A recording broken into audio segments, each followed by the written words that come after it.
tout le monde et bienvenue à un autre conseil d'Émilie, psychoéducatrice. Alors, aujourd'hui, je vais vous expliquer comment réagit votre cerveau face à vos émotions.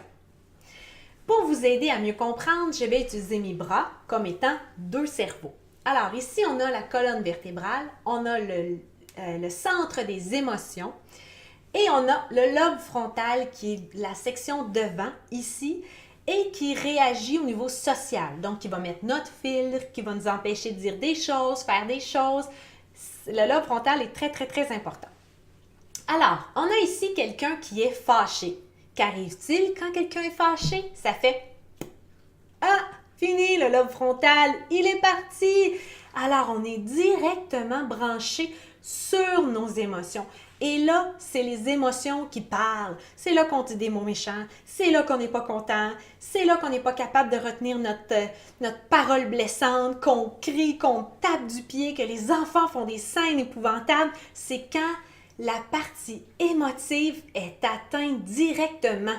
Et ça arrive à chaque fois qu'on est fâché. Quand le lobe frontal saute, il n'y a plus rien qui est possible de faire. Alors, ça veut dire que quand votre enfant est en crise, vous n'avez pas possibilité de parler avec lui. Ça sert à rien. On appelle ça des fois les fils qui se touchent là. Ben c'est vrai, il n'y a plus rien, ça fait sauter le lobe frontal. Alors la prochaine fois que votre enfant va vivre une situation de crise, de colère, je vous conseille de l'encourager à aller faire cette crise-là dans sa chambre, paisiblement, dans son coin à lui, où il a le droit de se changer les idées.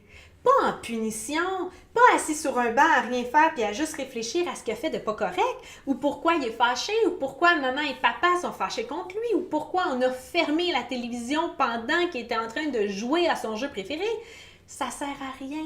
Il faut qu'il aille décompresser dans sa chambre. Pourquoi dans sa chambre? Parce que nous, ceux qui sont encore heureux, on n'est pas obligé de vivre sa crise dans le salon. Il n'a pas le droit de brimer la vie de tout le monde parce qu'il est fâché. Par contre, il a le droit d'être fâché, votre enfant. Même vous, vous avez le droit d'être fâché, tant que vous le faites à la bonne place. Là, ce que vous allez faire en l'envoyant dans sa chambre et en lui disant d'aller retrouver son sourire, vous allez l'aider à gérer sa colère, à créer des situations d'autocontrôle qu'il va pouvoir utiliser ailleurs dans sa vie, avec sa copine ou son copain, à l'emploi, à l'école, peu importe, il va pouvoir apprendre à s'auto-contrôler. Et qu'est-ce que ça fait d'autre sur le cerveau quand on s'en va un petit peu plus loin, changer les idées? C'est que pendant qu'on est comme ça, on s'éloigne, on s'en va dans notre chambre et tranquillement, le lobe frontal se remet à sa place. C'est ça que ça sert, le petit temps d'arrêt. Mais imaginez-vous, OK? Vous êtes fâché. Je vous dis, hey, là, ça marche pas, t'es fâché, va t'asseoir sur une chaise puis réfléchis. Allez-vous vraiment pouvoir être capable de vous changer les idées? Est-ce que votre lobe frontal va pouvoir se remettre en place? Jamais, parce que vous allez ruminer la situation dans votre tête et encore, et là, c'est ça, moi je suis pas contente, puis là, j'ai pas le droit à ma télé, puis vous allez continuer à cultiver votre colère pendant les 5 minutes que vous allez rester assis. Ça sert à rien, les chaises time-out. C'est de l'autocontrôle qu'il faut gérer. Alors, on l'envoie notre enfant dans sa chambre et après, ce qu'on fait, c'est qu'on lui demande, quand il est calme, quand il a retrouvé son sourire, qu'est-ce qui s'est passé? Qu'est-ce qu'on va faire la prochaine fois? Là, on est en train d'apprendre quelque chose à notre enfant. On n'est pas juste en train de le chicaner. Mais est-ce que ce truc-là peut s'avérer utile pour vous, papa, maman? Mais bien sûr! Parce qu'imaginez-vous, maman et papa, excusez-moi pour le bruit, qui sont en train de se confronter ensemble dans une chicane. Qu'est-ce que ça fait? Maman pogne les nerfs, papa pogne les nerfs, ça s'engueule. C'est pas une bonne idée. Non, ça fonctionne pas. Alors, qu'est-ce qu'on fait? Si par exemple, maman pogne les nerfs, papa pogne les nerfs, ben, on devrait s'en aller chacun de notre côté, réduire notre lobe frontal, remettre en place nos idées. Hein? Il y a beaucoup de personnes qui quittent, qui s'en vont en voiture. Ben, je vous dis bravo, vous êtes en autocontrôle.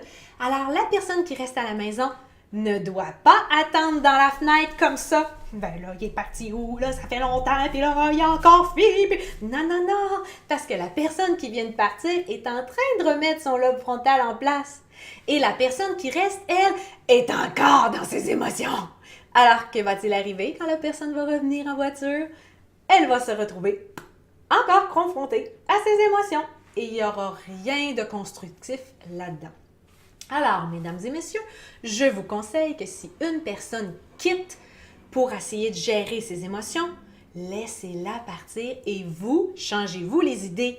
Fumez une cigarette, jouez-vous après les cheveux, regardez une émission, jouez sur votre téléphone ou sur votre iPad, lisez n'importe quoi, mais changez-vous les idées pour que quand les deux, vous allez vous retrouver ensemble, vous serez capable de discuter et de trouver une solution pour la prochaine fois.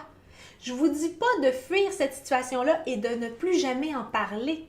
Je vous dis juste de vous laisser un temps pour redescendre et être disponible pour la suite.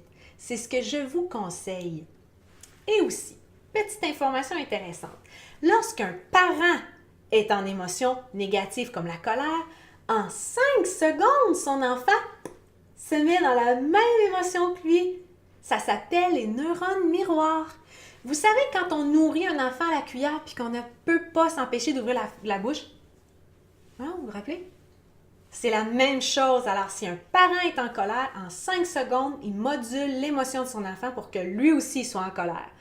Alors, je vous conseille, parents, quand vous êtes en colère, éloignez-vous. C'est pas le moment d'aller gérer votre enfant. Vraiment pas.